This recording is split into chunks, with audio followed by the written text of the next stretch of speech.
अगली सुबह का नज़ारा कुछ इस तरह था। हालांकि हम लोग रात को काफ़ी लेट सोए थे तो इसीलिए हम सुबह भी लेट ही उठे थे। रात को बहुत अच्छी नींद आई और सुबह भी बहुत पीसफुल थी। वीरेन और लड्डू वहाँ नदी पे चले गए थे नहाने के लिए, तो मैं भी वहीं जा रही थी। लड्डू लड्डू लड्डू कहाँ सुनने वाला था, अपनी मस्ती में बिजी था लड्डू, डॉगी से डर रहा था। Are you enjoying? Anu, are you enjoying? Yes, of course. So beautiful, so beautiful. Just looking like a wow. सुकून की जिंदगी इसे बोलते हैं जन्नत। देख लो, नदियाँ, पहाड़, ग्रीनरी, एवरीथिंग इज देयर। फिर हम मॉर्निंग वॉक पे चले गए वैली को एक्सप्लोर करने के लिए।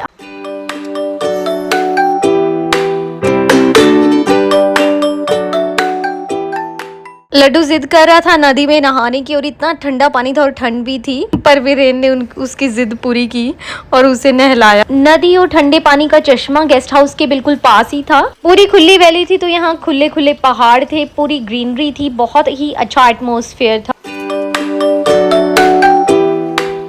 स्पेशली लड्डू तो काफ़ी एक्साइटेड था क्योंकि उसने इस तरह से कार्टून्स में देखा है, मूवीज़ में देखा है कि बच्चे पिकनिक मनाने जाते हैं पेरेंट्स के साथ, तो उसे वो जॉन याद आ रहा था और वो बार बार बोल रहा था हम यहाँ पिकनिक मनाने आए हैं, क्योंकि वो ड्राइंग भी बनाता है पहाड़ों की, नदियों की। So he was really enjoy that moment.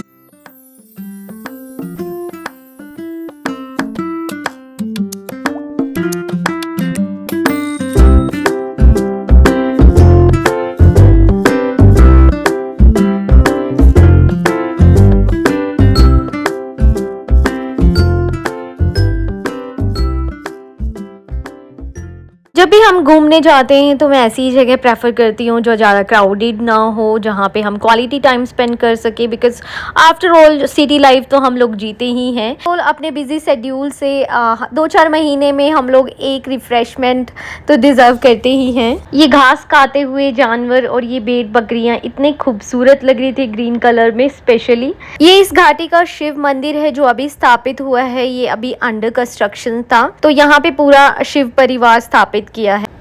And specially Laddu is a big bhagat of Shiv ji, तो यहाँ वो यही जिद कर रहा था कि मुझे अंदर जाना है, अंदर जाना है, मुझे शिव जी के दर्शन करने हैं। तो जीजू उसको लेके गए, तो वो वहाँ पे मेडिटेशन करने के लिए भी बैठा थोड़ी देर, क्योंकि जब भी वो मौसी जी को या किसी को मेडिटेशन करते हुए देखता है तो उसे लगता है कि जब हम मेडिटेशन करते हैं तो भगवान जी हमें दर्शन देते हैं।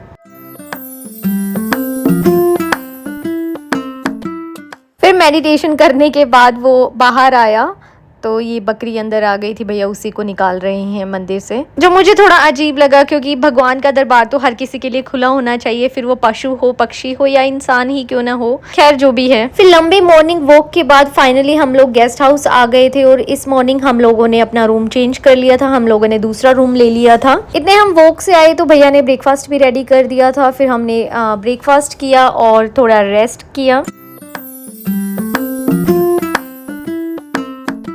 फिर रेस्ट करने के बाद हम लोग रेडी होकर निकल गए आसपास के गाँव को एक्सप्लोर करने के लिए। फिर हम लोगों ने लंच में लिया मैगी, कॉफ़ी, सैंडविचेस और कोल्ड ड्रिंक्स। सैंडविच हालांकि मैंने खुद ही बनाया था, भैया को बनाना नहीं आया था, तो मैंने कहा कि चलो मैं खुद अपना सैंडविच बना लेती हूँ। पहाड़ों में मैगी खाने का अपना ही एक मजा है। फिर वहीं गाँव में कैफे के बाहर ये देखिए बंदरों ने प्रकोप मचाया हुआ था। यहाँ अभी भैया ने बीज लगाया था और इन लोगों ने पूरे खेत को तहस महस कर दिया था। लड्डू इस चीज को देख के बहुत एक्साइटेड हो गया था कि इतने सारे बंदर आ गए हैं।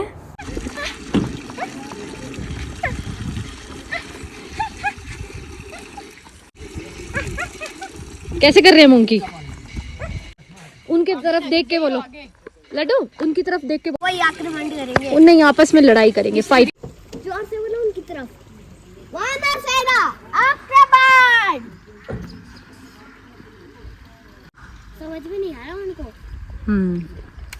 मंकी जैसा जैसे वो कर रहे हैं ना, वैसे करो।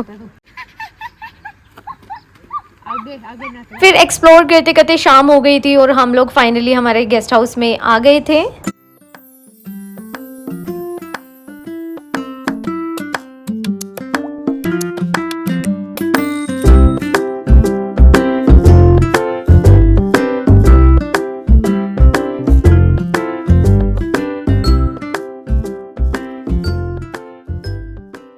हम लोग सूरज ढलने से पहले आ गए थे क्योंकि लड्डू की जैकेट हमने कैरी नहीं की थी और सूरज ढलते ही इतनी भयंकर ठंड हो जाती थी कि बिना आग के बैठना बाहर बहुत मुश्किल था। फिर आने के बाद मैं यहाँ नदी किनारे आ गई थी अपना क्वालिटी टाइम स्पेंड करने के लिए, मी टाइम स्पेंड करने के लिए।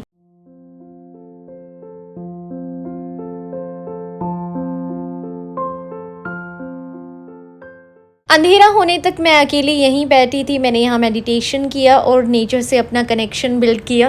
एंड ट्रस्ट मी, जो सुकून वहाँ की आवाज़ में था, जो नेचर की आवाज़ में था, वो आपको कहीं नहीं मिलेगा। नेचर हमें कितना कुछ सिखा देती है, जैसे कि ये नदी हमें शीतलता से बहना, हर्डल क्रॉस करना सिखाती है, वहीं ये पहाड़ हमें सिखाते हैं कि कैसे हमें अच्छे बुरे टाइम का डट कर सामना करना चाहिए। मैं यहाँ इवनिंग टाइम इंजॉय कर रही हूँ और आसपास मेरे कोई नहीं है और मैं आपको कुछ सुनाती हूँ। ये देखिए नेचर की आवाज़।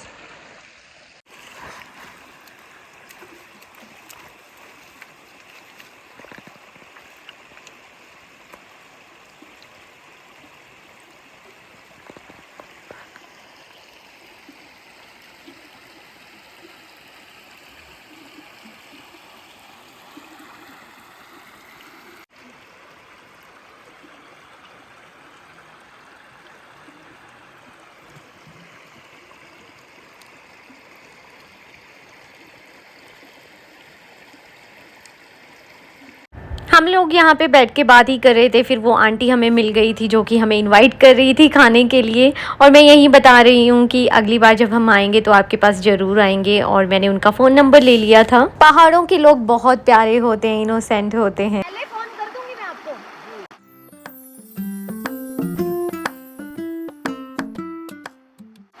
अभी तो यार वीरेन दिखे थे, कहाँ गए? वो ऊपर ही है। फिर मैं और वीरेन नदी के किनारे दोबारा आ गए थे थोड़ा क्वालिटी टाइम स्पेंड करने के लिए। पूर्णिमा की रात थी तो चांद बहुत ही खूबसूरत था। उसके बाद ठंड इतनी बढ़ गई थी कि बिना बॉनफायर के तो बैठा ही नहीं जा रहा था, इसलिए हम चले गए। इतने डिनर रेडी हो रहा था तो हम लोगों ने म्यूजिक एंजॉय किया। लड्डू को फिर हम लोगों ने बहला फुसला के बैठा दिया था कि अगर वो अच्छा बच्चा बन के दिखाएगा, शांत बैठ जाएगा तो भोलेनाथ जी उससे प्रसन्न हो जाएंगे और उसके लिए एक स्पेशल गिफ्ट भी दे जाएंगे। मुझे वो जल्दी चाहिए। 3 घंटे लगेगी। खाना खुना खा के जब हम सोने जाएंगे ना तब मिलेगा। पहले अभी हम खाना खाएंगे। आपकी प्रार्थना सुन। आफ्टर दिस डिलीशियस डिनर हम लोग सोने चले गए। उसके बाद देखिए अगले दिन हम लोगों ने क्या क्या किया, तो बने रहिए हमारे साथ and thanks for watching. Bye bye.